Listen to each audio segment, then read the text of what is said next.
Assalamualaikum warahmatullahi wabarakatuh. Jumpa lagi bersama saya Titin Marlita, peserta Latsar CPNS PPSDM Regional Bandung Angkatan 28 Kelompok 4 tahun 2021.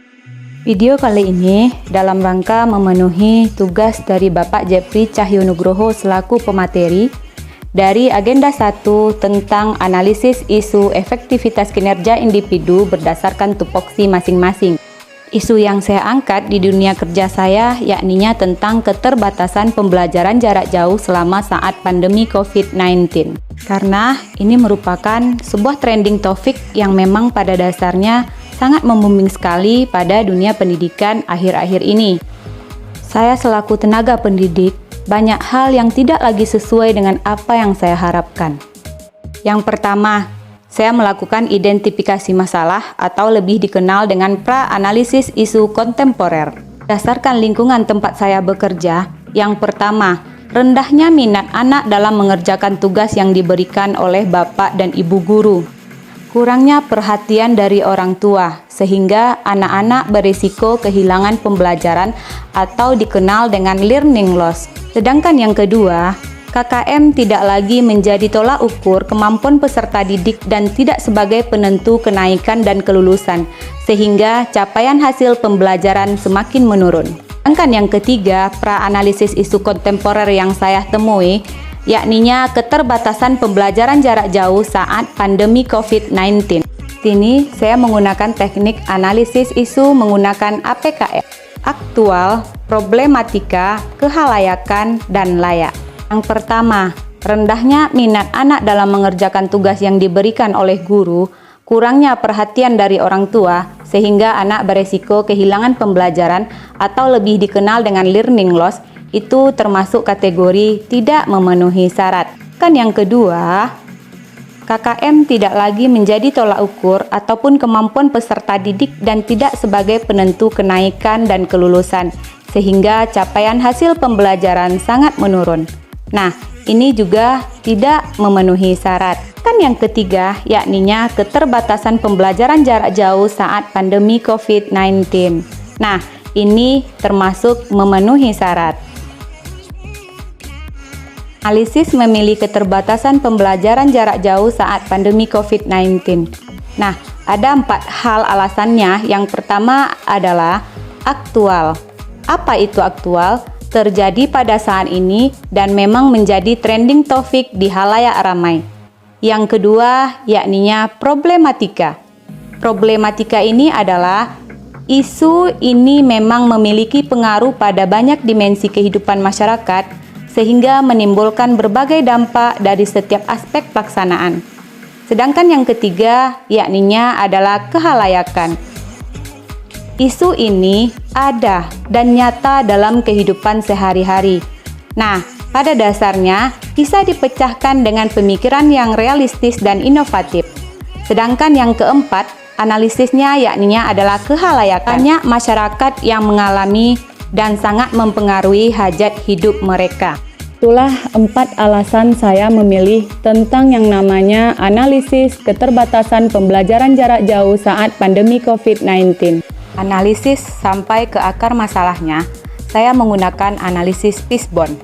Yang pertama, physical evidence. Physical evidence ini terbagi menjadi 2, yakninya yang pertama adalah kejujuran siswa dalam mengerjakan tugas kurang bisa diuji keabsahannya. Karena guru tidak bisa memantau secara langsung, bisa saja tugasnya dikerjakan oleh orang tua ataupun saudaranya di rumah. Sedangkan physical evidence yang kedua, yakninya adalah peningkatan kejenuhan dalam pembelajaran. Alasannya di sini adalah karena bentuk pembelajaran hanya berbentuk monoton. Selanjutnya adalah proses.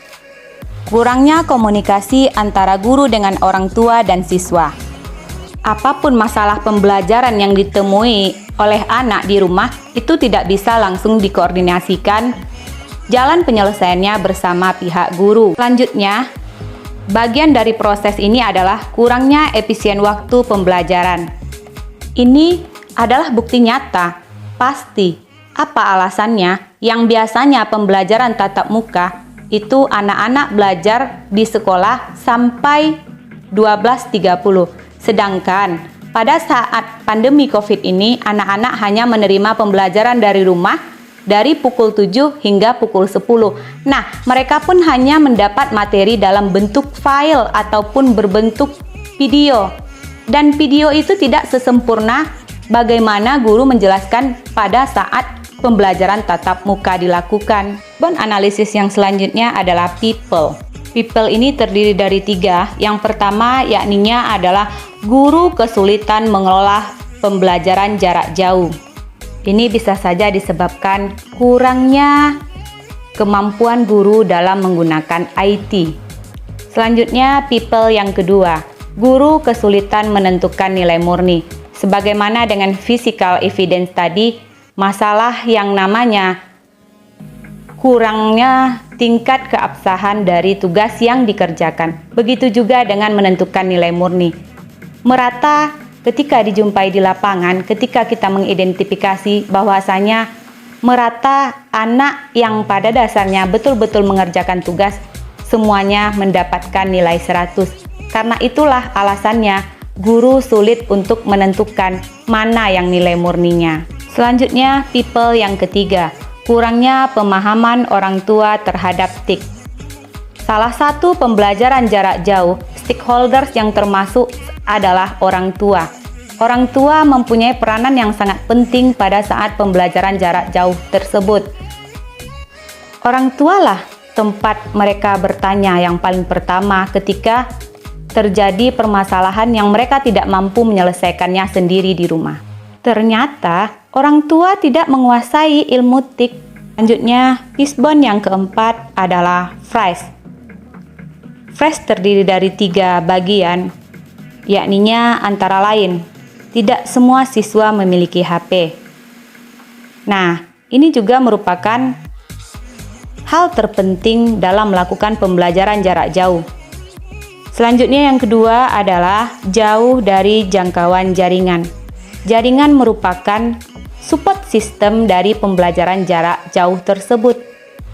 Bagaimana ingin menggunakan HP, jaringannya saja tidak ada. Selanjutnya yang ketiga dari phrase ini adalah kuota internet yang mahal.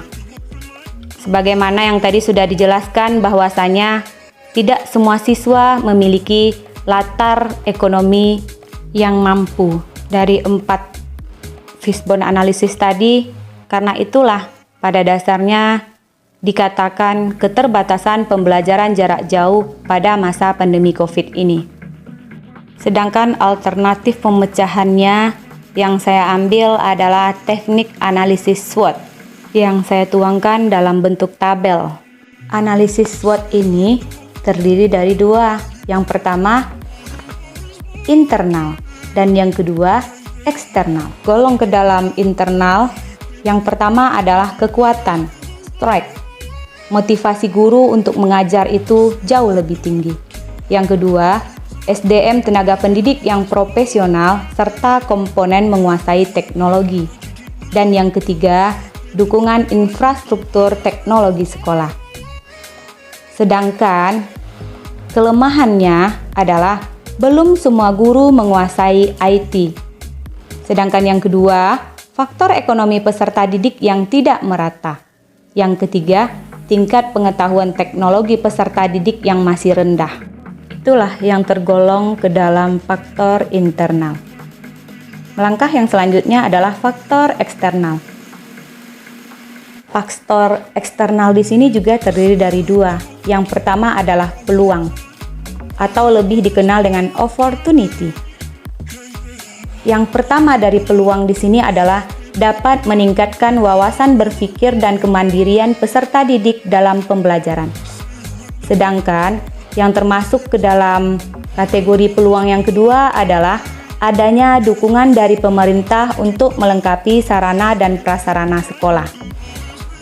Sedangkan faktor eksternal yang kedua yakninya adalah tantangan atau bahasa gaulnya threat. Tantangan di sini juga terbagi dari 2 bagian. Yang pertama, tingkat kejenuhan yang sangat-sangat berpengaruh kepada kedisiplinan pembelajaran. Sedangkan tantangan yang kedua, kurangnya interaksi secara langsung antara guru dengan orang tua dan siswa, sehingga mengakibatkan menurunnya semangat belajar siswa. Nah, inilah alternatif dari setiap permasalahan ataupun akar permasalahan yang terjadi. Inilah solusinya ataupun alternatif strategi yang mesti diambil. Yang pertama, teruslah melakukan yang namanya pendekatan dan metode pembelajaran yang bervariasi. Itulah alternatifnya yang pertama. Yang kedua, mengoptimalkan ide-ide bagi pihak guru dalam menyajikan sebuah materi dengan cara pemanfaatan teknologi pada saat yang sekarang. Selanjutnya, alternatif strategi yang selanjutnya yakninya yang pertama, mengadakan workshop ataupun pelatihan guru tentang penggunaan teknologi pembelajaran jarak jauh. Yang kedua, mengadakan sosialisasi pada peserta didik atau orang tua tentang bagaimana aturan pembelajaran jarak jauh tersebut. Yang ketiga, alternatif strateginya melakukan blended learning dengan tetap mematuhi protokol kesehatan. Sedangkan alternatif yang selanjutnya yakninya adalah pembelajaran tatap muka dengan cara menggunakan protokol kesehatan, tetap yang namanya mematuhi protokol kesehatan. Sedangkan yang terakhir adalah melakukan perjalanan. Perjalanan dari mana? Door to door. Kita kenal dengan yang namanya door to door, rumah ke rumah, yang mana guru melakukan pembelajaran yang bersifat mendatangi rumah masing-masing dari siswa. Dalam artian memberikan materi dan memberikan pelajaran beserta tugas. Itulah 4 alternatif strategi yang dapat diambil di teknik analisis SWOT ini. Seperti itulah bentuk analisis isu terhadap efektivitas kinerja berdasarkan tupoksi di tempat saya bekerja.